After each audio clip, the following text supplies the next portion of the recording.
Hey, welcome to Mama Mandala, where we do somatic magic. I'm Hagar. I'm so grateful that you're here. We're going to talk about something a bit on the deep side of life. We're going to talk about death. Don't go away, don't go away, don't go away. We are going to turn death into a practice.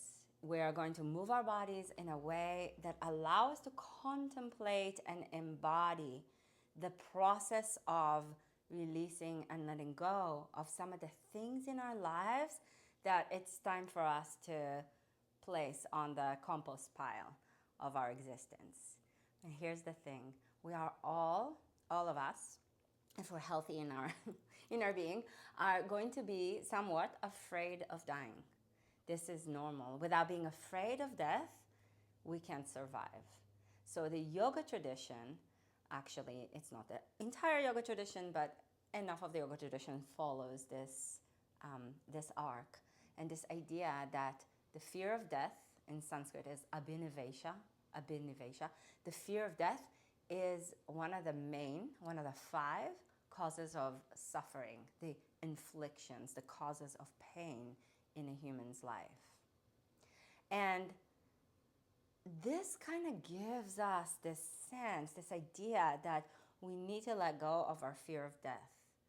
And while absolutely the fear of loss can cause pain and suffering, I argue that this pain and suffering is necessary, that grief is necessary, that there is no love without it. Grief and loss are on the other side of love. If you don't grieve and if you don't experience loss in your life, that really means that there is no love in your life. Love is a prerequisite to grief, and grief is a prerequisite to love, just like death and life are forever intertwined. They're not just intertwined, they're of the same. Death, not just as in the end of our lives, right? Death as the process and the experience of losing things, whether it be a relationship or a phase in your life or a phase in your children's lives or a career or a dream. We all experience loss in our lives. We all experience this process that requires of us an engagement in surrendering something and letting something go and letting something drop off of us. Sometimes it's things that we know that we want to let go of. And don't go away because we're going to move our bodies in just a moment. But this is an important contemplation, I think. So stay with me for another few minutes. We all have resistance to release, even when the thing that we want to let go of, we know that that's what we need to do. And we know that that's going to be good for us. Fear of change is parallel to fear of death. The attachment to things as they are. Think about it. Anything that we try too hard to hold on as it is becomes rigid, ossified, and through that process, it becomes brittle. And something that's brittle breaks. And something that breaks transforms, dies, scatters. The process of death, the process of breaking, is the process that allows for something new to be born, for renewal to occur. So the fear of death is necessary, and the ability to face that fear and to face death itself is also necessary. So much in the Western tradition, in the Western world, we tend to really turn ourselves away from death as far as we can, right? We don't want to look at it. But when we keep it in the shadow, it's always going to be there, haunting us. So turning toward it can be a very healthy way of living. Because when we know that something is temporary, the preciousness of it is more, we understand the preciousness of it. When we know that something is not forever, when we realize our children's childhood it's ephemeral, it's fleeting, then yes, it's sad. I'm sad about it all the time. I'm grieving their growing up as they grow up. and maybe a little too much, but it is also what makes me try as best I can to pause a little bit more, to take a little bit more time, to spend a little bit more time with them, to catch myself when I'm getting really annoyed. All of that, when we realize something is temporary, its preciousness is more easily accessed. In the yoga tradition, from the Vedic tradition, there's a deity, a Vedic god for death, and his name is Yama. So it's ancient, it's pre-Hindu, it's a pre-Hindu archetype. And Yama, the Lord of Death, is one of his objects that he holds, because in the Hindu tradition, the iconography is really rich, and the meaning of anything that a god or a goddess holds can be interpreted in so many different ways. That's the power of a mythic process, is that there's no right one meaning to things, but there's a variety of ways for us to look at things and engage in them. So Yama holds a noose, and it's often interpreted as, with the noose, he catches the person who needs to go with him into the world of the dead, and he pulls him toward him. Sometimes it's thought of as like the soul comes with him into the Lord, into the land of the dead. But what if the noose in our lives is also the way that we pull toward us the things that really matter to us? So with the noose, you keep close, you pull toward you keep close the things that matter to you. But the things that matter to us are also the things that we want to let free, that we want to allow a more expressive vastness, or a vast expressiveness. What if the noose is also the way that we can catch the things that we want to let go of and pull them closer toward us? Because the things that we want to let go of are the things that tend to become often our shadows. Because you say, I'm letting this go, and you think you're letting it go, and you're putting it far away from you, and you're turning your back, and you're walking away. And that's wonderful. But often, in the cyclical nature of our lives, of reality, we end up finding it again. It ends up catching up with us in some way or another. So what if we pulled toward us the things that we want to let go of, and we kept an eye on the process of breaking them down? What if with a noose we pull toward us that which we want to put in the flames of transmutation and transformation, that which we want to put in the compost pile and watch it slowly turn to soil? What if we kept closer to us the things that we want to send to exile, the things that we tend to demonize in ourselves and even in the world around us, so that we can keep close watch, so that we can have a meaningful relationship, so we can feed our demons so that they're not hungry and coming for us? Just an idea. You don't have to take that. You can let that go and let it be something else. We're going to come to all fours, to hands and knees. Spread your fingers wide and plant your hands into the floor.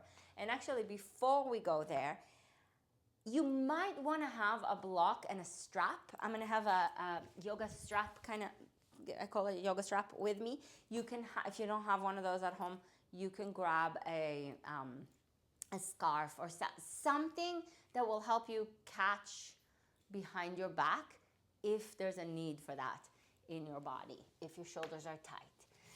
And when you're ready, spread your fingers wide and press your hands into the earth with the tips of your fingers rooted. Inhale slowly and reach your hips back and your chest forward. And exhale slowly and look toward your navel and round your back. Bring a tone to the back of the throat so that the breath becomes does this resonant sound. Inhale, hips back, chest forward. Ujjayi, pranayama. Exhale, round your back. Slow breath. Hips back, chest forward. Keep your hands grounded.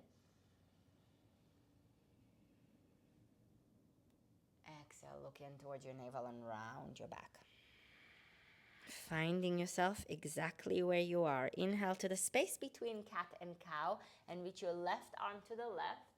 With an exhalation, thread your left arm underneath your right and come up high on the fingertips of your right hand.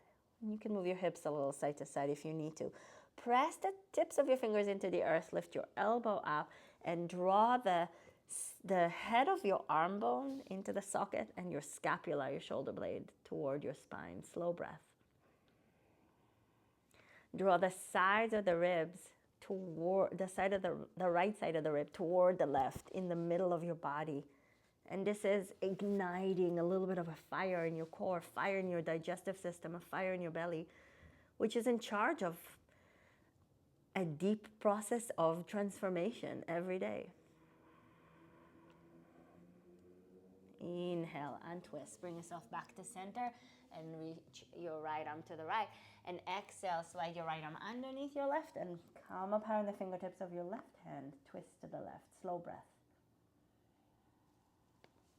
Deep tone in the back of the throat. You're activating Ujjayi Pranayama as a way to engage, almost like that's the noose for the breath. So you're keeping your breath close and strong. And it's that tighter passage of the breath that allows the breath to expand. And again, draw the left side of the ribs towards the right, in the middle of your belly, and the left front of the left hip bone toward the right one as well. And that, again, ignites that fire in your belly within which you can alchemize and cook things and transform them. We have the ability to do deep processes inside of us.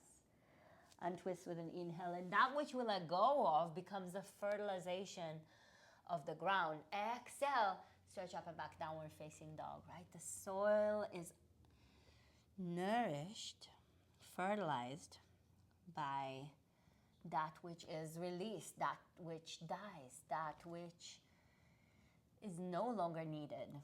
I'm not going to make it gross. I'm going to let you figure that out for yourself. Right leg up with a deep inhalation. Spread your toes so the right leg is strong. It's like that noose, that deep engagement with the thing you tend to be less aware of. With an exhalation, bring your right foot to the outside of your right hand. And with your right arm, push out into your right leg as your right leg pulls into the right arm. So they push against each other. And you can, if it feels good to have your right hand flat on the ground, go for it. If it feels better to come up high on the fingertip of your right hand, go for it. Maybe the fingertips of both hands. So check with yourself what feels more appropriate for your body, for where you are. And keep pushing the arm out into the leg and pulling the leg into the arm. So there is a movement in both directions. Slow breath. Lengthen your spine. And then with the next exhalation, step up and back, downward facing dog, Adho Mukha Svanasana. Inhale, bring your shoulders over your wrists to plank pose and press your hands down like you mean it. Exhale, bring your hips down and your chest forward and up. Do you feel how the inner edges of your hands tend to lift up? So put more weight on the inner edges of your hands and the tips of your fingers, and that's going to help make sure that your wrists are safe. Draw the top part of your shoulder, the heads of your arm bones back, so your chest can lift up and open. You can't live your life with an open heart unless you have both the fear of death and the willingness to live even though you're going to lose, to love even though grief is on the other side of it. Tuck your toes and reach up and back, downward facing dog. And it is paradoxical and it is complex and it's not easy and it's not simple. I'm sorry, I never have simple answers or ideas because life isn't. Inhale the left leg up and spread your toes so the left leg is strong. And the spreading of the toes, again, it's the noose. It's this willingness to engage with the things that are beautiful and make life meaningful, and with the things that are difficult, because then you can keep an eye on them. Exhale the foot to the outside of your hand and stretch long through your spine. Push the left arm, the left elbow into the inner part of your left leg and squeeze the leg into the arm. And once again, do what feels better with your hands. Maybe fingertips, maybe just the ridge tops. Slow breath as your spine elongates. Pull the leg in, push the leg out. Draw in to that engagement with the thing that makes it more difficult for you to live more fully, to love yourself more fully, and push against it so the leg pushes out into the thing that limits you, right? We don't need to surrender to it. We want to engage with it. Exhale, stretch up and back. Adho Mukha Svanasana, downward facing dog, slow breath. Hips up high. Hands rooted, heels towards the ground. Plank pose with an inhale, press your hands down. And exhale, hips down, chest forward and up. Broaden through your collarbones and draw the heads of your arm bones back into the sockets so that your chest can open up, but don't crank it open, okay? So keep the fire in your belly strong. Draw the front of the ribs towards the center as you draw the heads of the arm bones back again, moving in different directions, in opposite directions. Exhale, up and back, downward facing dog, and creating this resistance that then allows for things to get stronger. Slow breath, right leg up, inhale. Spread your toes, exhale, step your foot forward in between your hands. Then come up higher on the fingertips of your left hand and bring your right hand to the outside of your right knee. Push the hand and the knee into each other. So it's the opposite, right? But it's similar. It's a similar action, but it's the opposite. So the hand is on the outside. The arm was on the inside before. Can you feel it? How it's the same but the opposite? And then reach. Keep the action of pulling in and pushing out as you reach your right arm up towards the sky. And draw the right front of the right hip bone toward the left. The right ribs toward the left as you turn your sternum, your chest up towards the sky. And now bring your left knee to the floor and bring your left hip to the floor. Oh my goodness. Can you believe it? Bring your left elbow outside of your right knee or your right thigh. Come up higher on the fingertips of your right hand behind you and push the arm and the leg into each other as you broaden through your collarbone so your chest, your heart can stay open. And turn your chest to the right. Slow breath.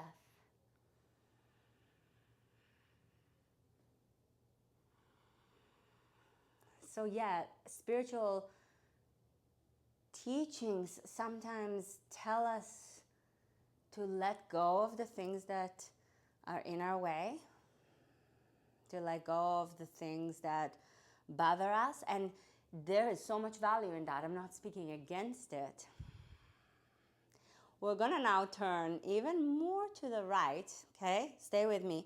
And bring your right foot outside of your left knee and lie down. What? Yes. Interlace your fingers behind your left thigh. And flex your right foot so it's active and keeps your knee safe.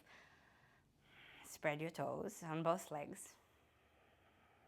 Push your left thigh into your hands and let your hands maintain this resistance for your left leg. Slow, deep breaths.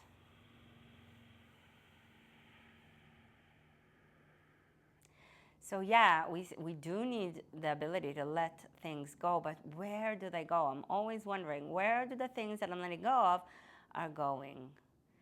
I need to keep them close so I can keep an eye on it. Not obsessively, right? Roll to, release the legs slowly and roll to your right and bring your forearms down to the floor. Come into Sphinx pose. Pull your chest up, point your feet, spread your toes.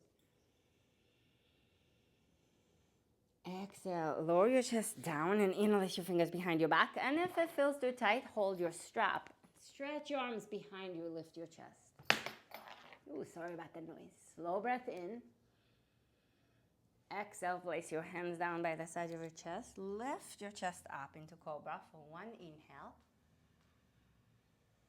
And exhale, tuck your toes, stretch up and back, downward facing dog. And I need to adjust a little bit on my mat. So I'm moving my hands forward. If you need to adjust, adjust. Totally fine.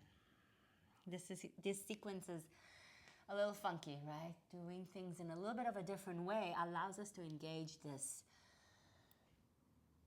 process of transforming ourselves in the places of stuckness. I think it's supposed to be this way. Sometimes it is. Inhale the left leg up. And sometimes renewing the way of doing something, exhale the foot forward in between your hands, can really open up new pathways in our being. Place your left hand outside of your left knee.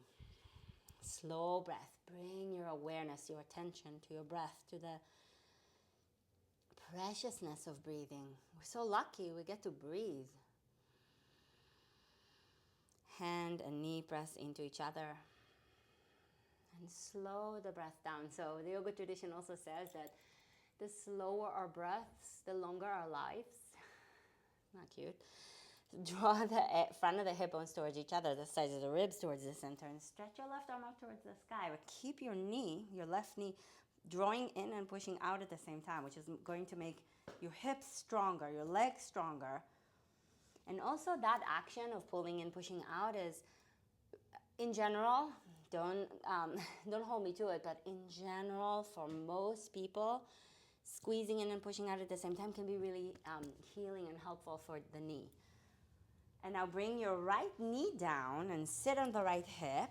Bring your left foot a little bit more closer toward your left thigh. Place your left hand behind you and bring your right elbow outside of your left knee and twist. Hi. How's it going over there? Slow breath. And just like we've been doing in every twist, draw the front of the hip bone, the left hip bone toward the right. Draw the left side of the ribs towards the right. And turn your chest to the left, breathing slowly. Lengthen your spine. I didn't say that on the other side. I'm so sorry. But if you need to sit up on something, remember how I told you in the beginning, grab a block.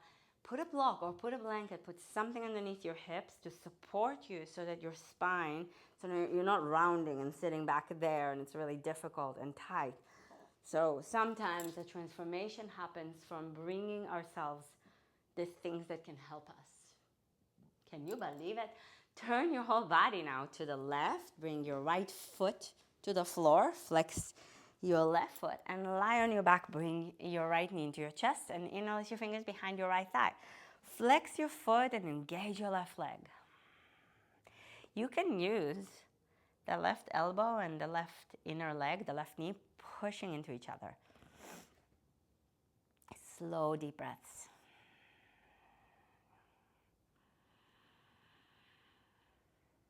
And as you lie on the floor, notice and feel how we get to be held. So life is the effort that it takes, the activating of the noose, the pulling things in so that we can work on ourselves, right? But it's also that softening and the ability to allow ourselves to be held and supported. You don't have to carry all the weight and do all the work yourself. There's others around you. There's this engagement with more than ourselves that is necessary. That's why capitalism is so problematic.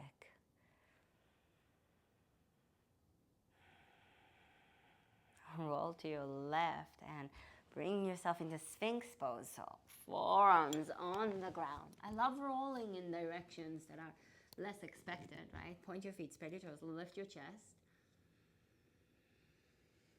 And with an exhalation, lower yourself down and interlace your fingers behind your back, the opposite index on top, or hold your strap or scarf. Lift your chest, draw the heads of the arm bones back, lift up through your chest, stretch your arms behind you, root your toenails down, and then keep your chest lifted. Exhale, bring your hands by the side of your chest, press the hands down.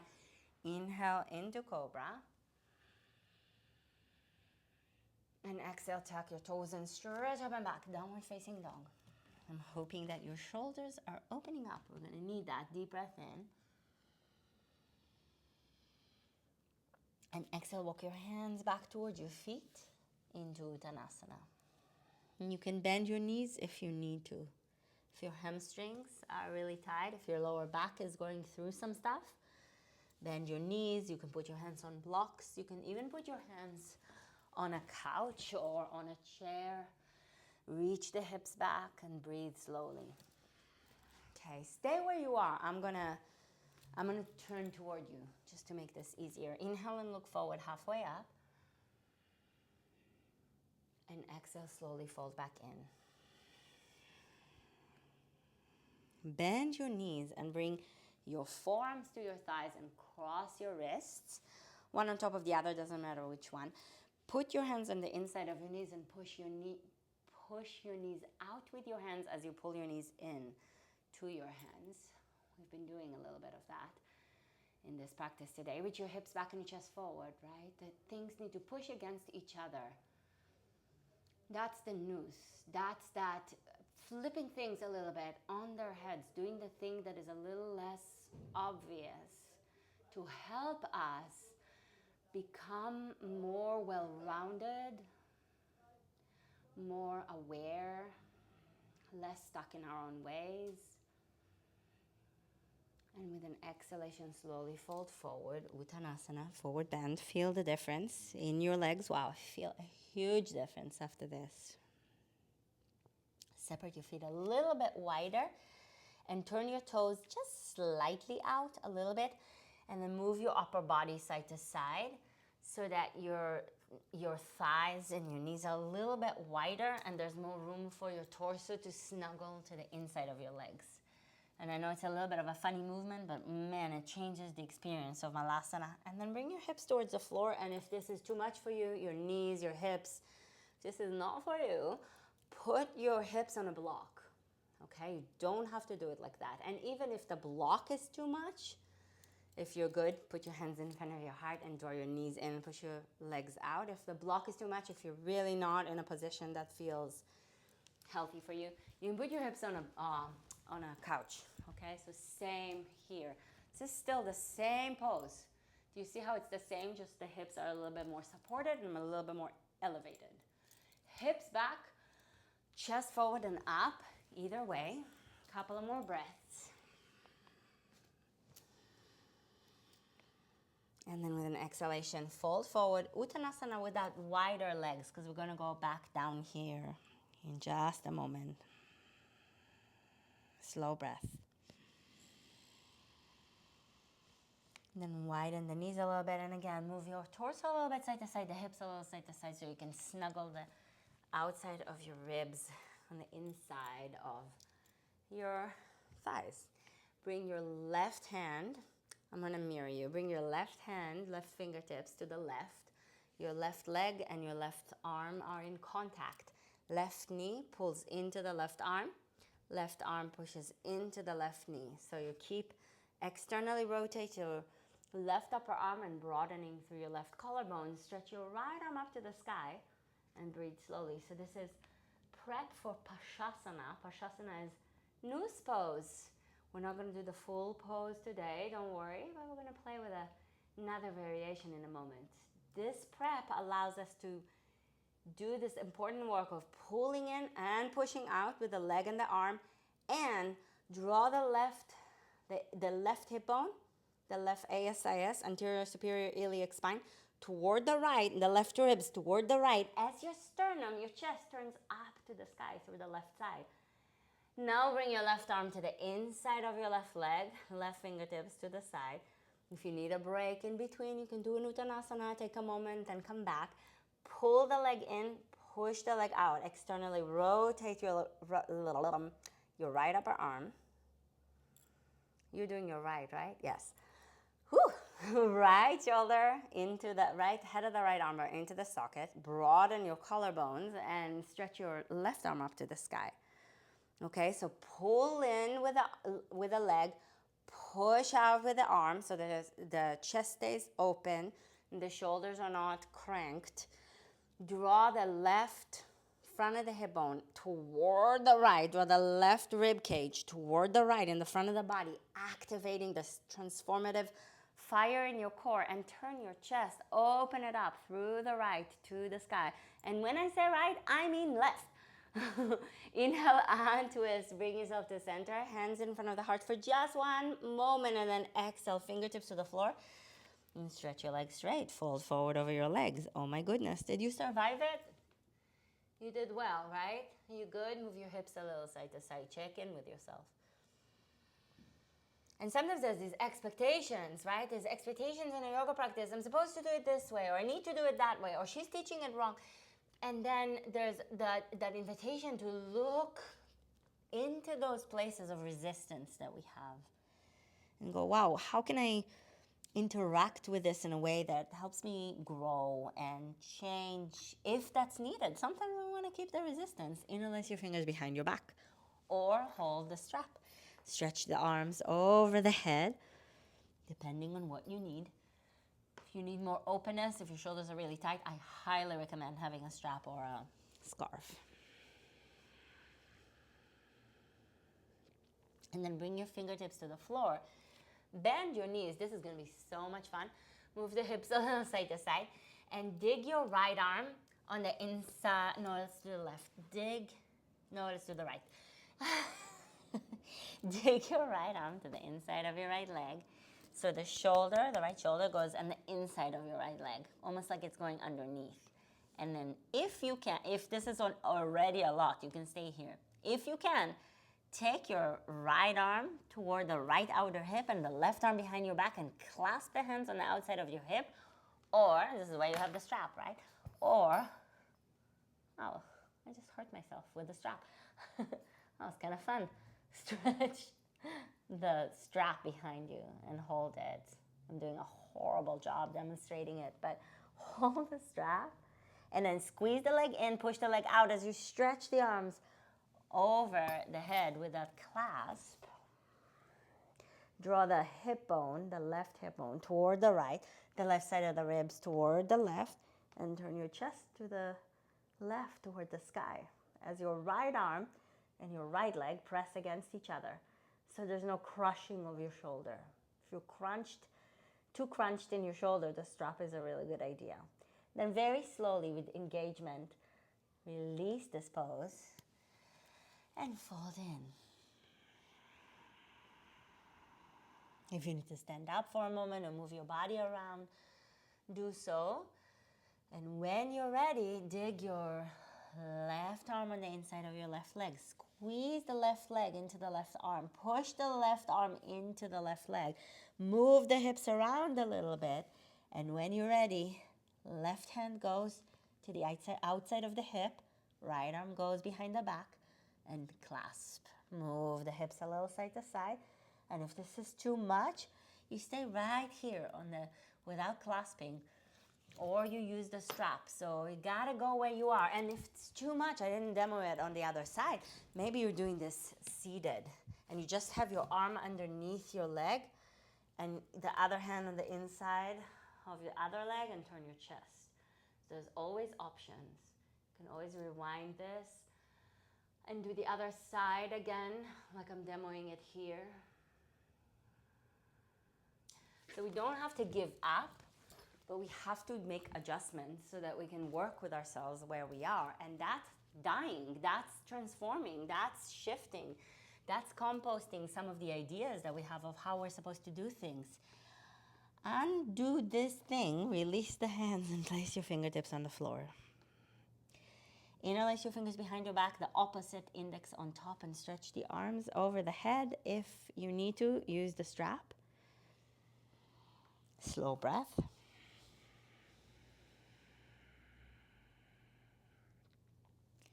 Fingertips to the floor. Inhale, look forward.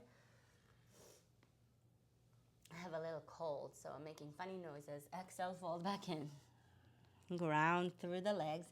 Inhale, reach your hips back and your chest forward. Rise up.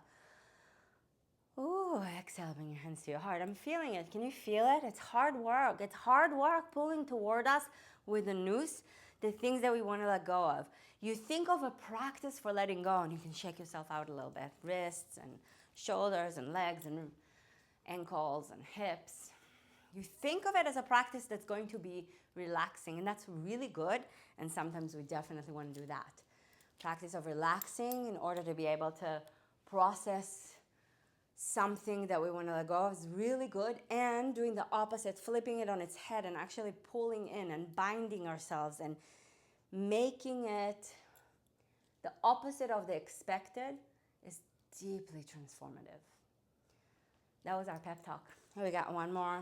The Pashasana variations. Pashasana prep. We're not going to go into the whole pose because the whole pose is insane. Move your hips a little side to side and start to go down.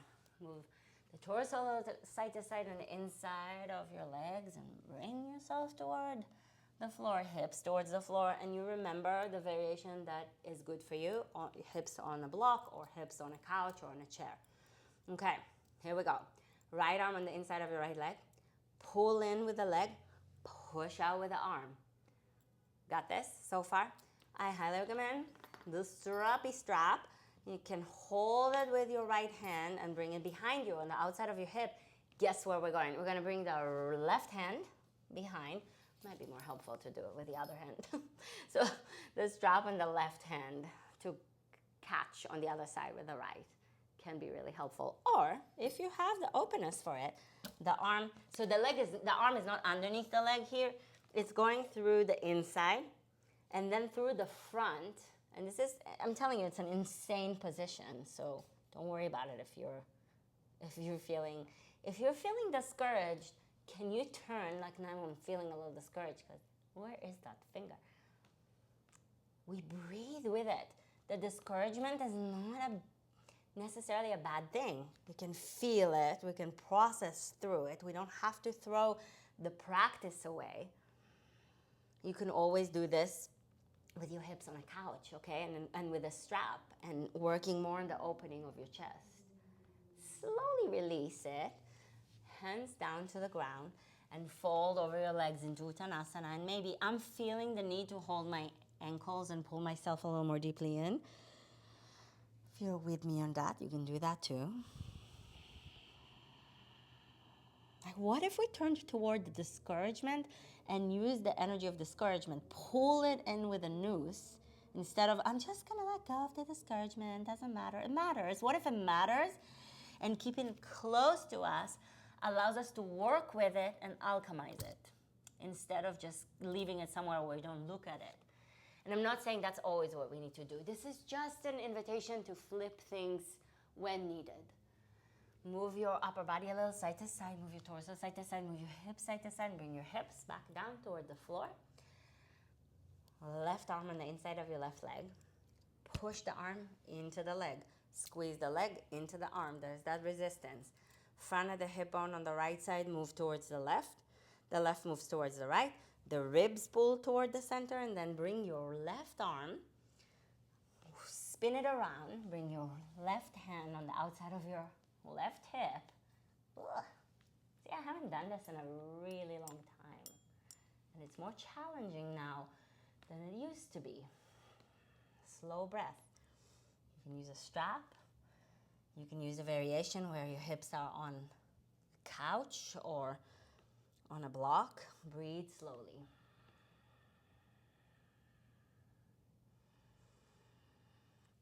And we go through times in our lives where some things are a little easier for us and go through periods, waves, cycles where things that used to be easier, harder, or when our tools no longer work.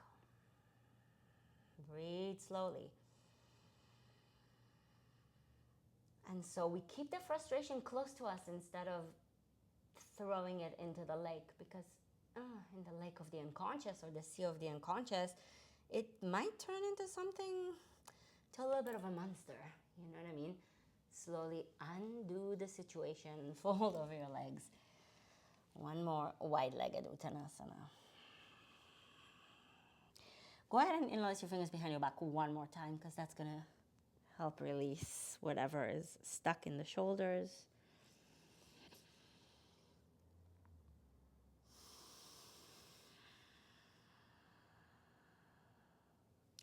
And then bring your fingertips to the floor and bring yourself to lie on your back.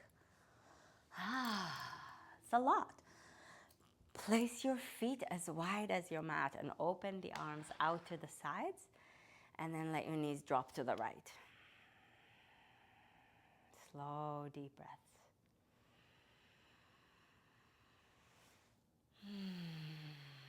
Let yourself unwind.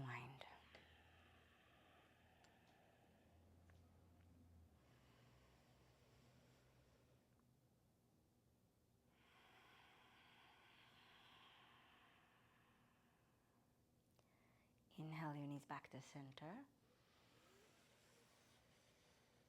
And exhale your knees to the left as you turn your chest to the right. Plant the right shoulder into the ground.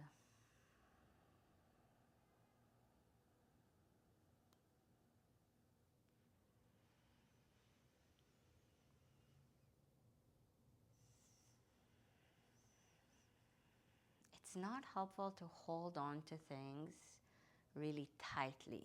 So let's just be clear that's not what I'm suggesting. I just want the thing that I'm letting go of to stay near my attention so that I can just make sure that the process is happening, that I'm not just telling myself that I've let it go and then it comes back to haunt me. And along with the things that I am struggling with, I would like to keep close the things that I love so that I can go free and wild.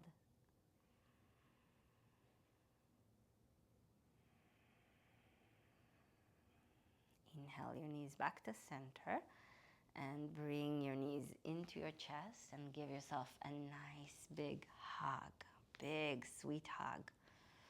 Now, my dear, I am going to invite you to do a very long Shavasana, because Shavasana is the pose of the corpse. You can let your arms and your legs go and start the process of releasing.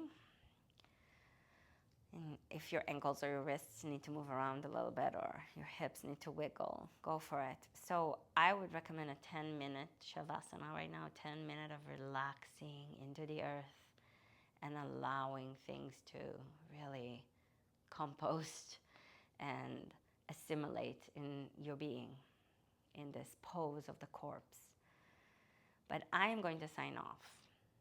So if you will just grab your phone or computer, whatever it is that you're doing, put a like on this video, subscribe to this channel if you're not yet subscribed to this channel, and save it so that you can look at the description later and go read the essay about the death archetype and a few of other links that I'm going to leave for you.